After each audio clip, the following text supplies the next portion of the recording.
Judith, para analizar la situación que ha creado la caída del banco Silicon Valley, te acompaña Pablo García.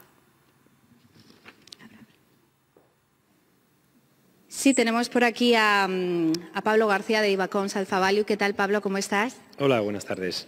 Llama la atención que hemos visto de nuevo muchos nervios en los mercados a pesar de la rápida actuación de las autoridades estadounidenses, pero parece que el mercado no se acaba de fiar. ¿De qué estamos hablando? ¿De una crisis de confianza? Bueno, la verdad es que hasta el viernes había un exceso de confianza. Los mercados habían cotizado desde mediados de octubre, digamos, un escenario idílico. Y ahora hemos visto cómo se pierde prácticamente un tercio de las subidas del sector bancario, básicamente por una pérdida de confianza. Pero para centrar el plano, estamos hablando de un banco mediano que no tiene a priori riesgo sistémico y con un elevado grado de riesgo. Es decir, hablamos de un banco especializado en la financiación de startups, venture capital y con un balance que pues se ha demostrado, obviamente con los problemas de liquidez que tuvo el viernes pasado perdiendo 1.800 millones de dólares, un balance de poca calidad. Si eso lo trasladamos o lo extrapolamos a Europa, entendemos que el Banco Central Europeo ha tenido mucho más control, o los bancos que tenían riesgo sistémico o estaban catalogados como tal y que solían hacer unas pruebas de esfuerzo, unos test de estrés, y esos bancos, los bancos grandes, esos bancos too big to fail, pues estaban bastante contenidos, ¿no?, por el regulador. Bien, este banco no entraba dentro de esa lista y de ahí que, pues, bueno, quizá ha habido un exceso de confianza en esas actividades. Pero insisto que estamos hablando de un banco con unas actividades de financiación y con unas actividades lógicas de un banco pues con un elevado perfil de riesgo. Entonces no hay posibilidades de que se pueda extender a otros bancos, porque todos nos hace pensar, por ejemplo, en bancos europeos que también están pasando situaciones un poco delicadas, como por ejemplo Credit Suisse. Bueno, es que hay bancos que no tienen unos balances tan saneados. En el caso de Europa, hemos visto después del caso Greensill, el banco suizo Credit Suisse, pero también incluso Deutsche Bank con numerosas ampliaciones de capital. Es decir, lo que hemos insistido desde Ibacons Alpha Value es buscar esos bancos de calidad, que los hay, los tenemos aquí en España, y además las subidas de tipos han hecho que los márgenes de intermediación, es decir, la diferencia entre el dinero que cojo en depósitos y lo que cobro por el activo bancario, es decir, por esos préstamos, créditos, pues se está expandiendo, es lo que llamamos la amplitud de los spreads, ¿no?, de los diferenciales. Y además estamos teniendo unos bancos con unas altas rentabilidades de los fondos propios, los famosos ROEs, una solvencia muy elevada y la cuarta pata, digamos, de ese buen hacer de los bancos europeos hasta hace prácticamente 2 días es una mora todavía muy contenida. Digamos que esa es la parte que va a empeorar con el ciclo económico. Pero hasta ahora yo creo que los bancos además han demostrado un cuarto trimestre excelente, podríamos catalogar los resultados de la banca española. Por lo tanto, es verdad que hay un efecto contagio por la pérdida de confianza, pero extrapolar un banco dedicado a startups californianas de Silicon Valley es quizá excesivo y pensamos que los bancos centrales van a controlar esa fuga de confianza que ha llegado hasta el otro lado del charco. Sin embargo, vemos como Wall Street está sufriendo hoy mucha volatilidad. En algún momento incluso se está moviendo en positivo, cosa que no hemos visto en las bolsas europeas, que han pasado un día de caídas desde el principio hasta el final, ¿no?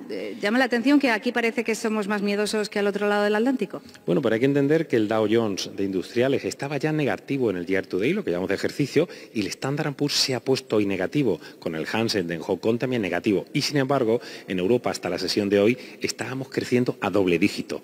El peso del sector bancario, muy importante en el Eurostock, pero también en el IBEX o en el caso del selectivo italiano, hace que esas pérdidas del 5 o 6% del sectorial especializado en financieras pues lastre, digamos, o el performance de los índices europeos hayan lastrado.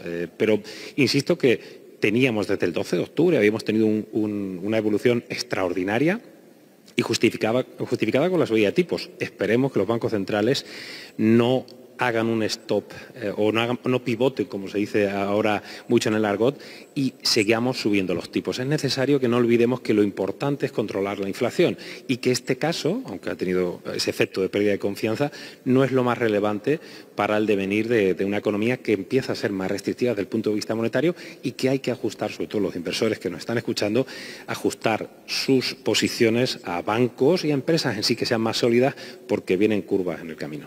¿Puede ocurrir entonces entonces, como dices, Pablo, que la Reserva Federal estadounidense en la próxima reunión decida no subir tipos de interés como están planteando algunas casas de análisis a raíz de lo que está ocurriendo con los bancos?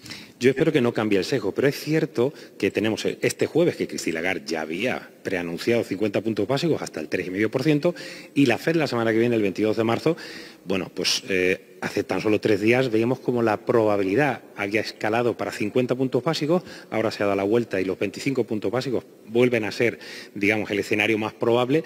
En cualquier caso, insisto, lo importante es que la FED no cambie su discurso de lucha contra la inflación. No olvidemos que, caso europeo, la inflación de un Reino Unido está en el 10,1%, de la eurozona el 8,5%, Alemania un 8,7% y la subyacente española un 7,7%.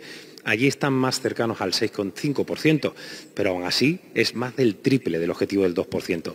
Por favor, bancos centrales, sigan el camino restrictivo a nivel monetario, intentando pues aplacar o apagar esos fuegos que van a salir en un entorno algo más negativo para algunas entidades. Y por último, todo el dinero que estamos viendo que sale de las bolsas se está yendo hacia los bonos y hacia el oro, ¿no es así? Bueno, los bonos ha sido claro, es decir, hasta hace 2 días hemos tenido el T-bond norteamericano en el 4% y en el caso, del Bund nos hemos ido en el 2,7%. ¿Qué hemos visto?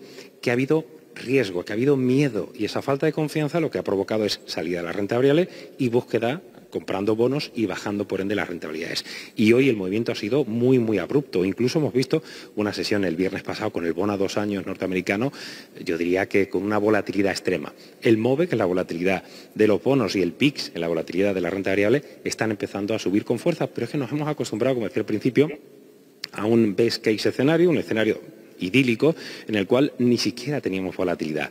Los mercados son a veces para valientes y sobre todo para sensatos. Por eso insisto, buscar compañías de más calidad y también incluso los bonos, como estamos viendo, buscar esos bonos de más calidad y evitar tomar un riesgo excesivo porque, insisto, el camino puede ponerse más complicado desde el punto de vista de la desaceleración y de unas subidas de tipos que nos hagan tener menos renta disponible. Pues con esto nos vamos a quedar. Muchas gracias, Pablo. Una de las expresiones del día, ya lo han escuchado, es esa crisis de confianza, ese camino complicado y con todo ello les recordamos que el IBEX 35 ha perdido hoy un 3,5% y se ha dejado los 9.000 puntos. Gracias a los dos por ese análisis desde la Bolsa de Madrid.